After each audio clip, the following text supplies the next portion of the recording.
that women that were representing clothes and things had ideal shapes. Yes. Like that's what they used for advertisement. Right. And then something changed and they decided Well, to... society used to really prioritize people who could breathe on their own.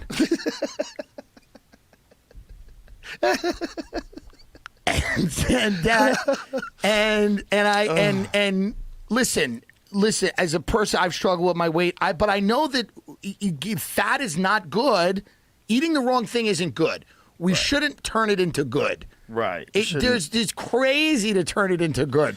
That's a horrible idea. There's people that could be encouraged in this exact same state.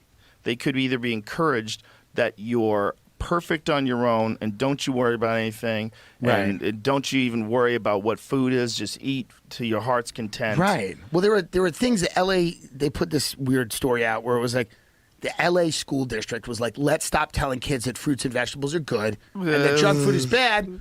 Because the reality is that's racist. I don't know how. I don't know how either. But they were like, that. yeah, they were like, it's racist if you tell a kid there's a difference between an Oreo and an orange. That is racist. Recently, they had a thing where Lizzo lost a few pounds. I don't know how, but she did. You know, she moves around a lot, so she shaved a couple off. Maybe lost a little bit in the face. Don't know how it happened. They started attacking her. The fat activist people started saying, how dare you? You're losing weight. You're the symbol of fat, and she should never have let them put that crown on her. Yeah. When they said, she should have said, hey, I'm an artist. I'm a singer. This is what I do. Not I'm the symbol of all fat people. Because now you own them. Now you own the fatties. And that's... And you have to stay fat. And you got to stay fat. And like, so Lizzo loses a few pounds, and then people start attacking her going, how dare you lose the weight? And Lizzo literally made a statement. She said, I move around a lot for my job. I mean, look at how insane this world is. Lizzo goes, I move around a lot for my job. I lost a little bit of weight. I'm not trying to be thin. I don't even want to be thin. This was an accident. To keep this rabid fan base of crazy people. My health was an accident. My health was an accident. I'm sorry, I didn't mean it. I didn't mean to improve. It won't happen again. So we've gone so far. Guys, to tell you this, Kevin James had a manager that told him once, when you're losing weight, you're losing roles. Right. Well, if you're an actor and you're used to that certain thing, you know, people got to get used to you another way, whatever. But, like, you got to remember with somebody like Lizzo, right? You can lose a lot of weight. You're still a problem. Like, that's the whole thing. It's like, she could lose a lot of weight and it's still, it's such a luxury concern when people are like, well, how's the world going to relate to me with a six-pack? It's like, just stand up by yourself first and then get to there. But it's crazy. We've shifted the goalpost from like, let's not abuse people. Let's not be nasty to people, especially if you don't know them. Or if you know them, if they're your kids or your friends, it's completely appropriate to go, hey, what's going on here? But if you don't know people shitting on them on the internet or whatever, that's a shitty thing to do.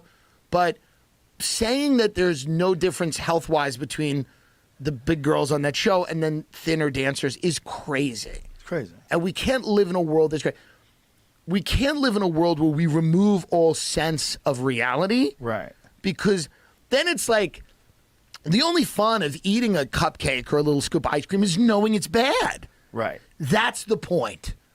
Not because it's good. Right. When you eat a little something you shouldn't eat, you go, I did the wrong thing. I'm a bad boy. And you should feel ashamed a little bit. There should be a little shame there. And it's worth the shame because it tastes so fucking good. Yeah, it's just worth the shame. Like, yeah. You know, if you've ever been, I walked out of a frozen yogurt shop once and someone recognized me. I don't get recognized all the time, but somebody recognized you. You should be ashamed of that. If someone goes, hey man, I like your stuff, and you're holding frozen yogurt at 2 p.m., you should be ashamed of that. That should be a shameful moment in your life. You should be like, ugh, walking out of an ice cream shop in the mid-afternoon with Sam Talent in Austin, walking out of Amy's Ice Cream with Sam Talent, and then somebody goes, oh, Tim Dillon, and you go, you spin around, you look at it, and it's two, and the only other people in the thing are children. Because it's a fucking ice cream shop. The only people there are fucking kids. They're 9 years old, right? And then these rich bee cave moms, there should be a moment there where you go, oh, this isn't good. This isn't right. divorcing yourself from that, that's when I think comedy gets weird. That's when I think everything gets weird. When you stop saying what is real Right. or true to you, and when you start adopting this idea that up is down and down is up, and it's just a matter of how you look at it, that's when everything starts to get crazy. Yeah, and that's where we are.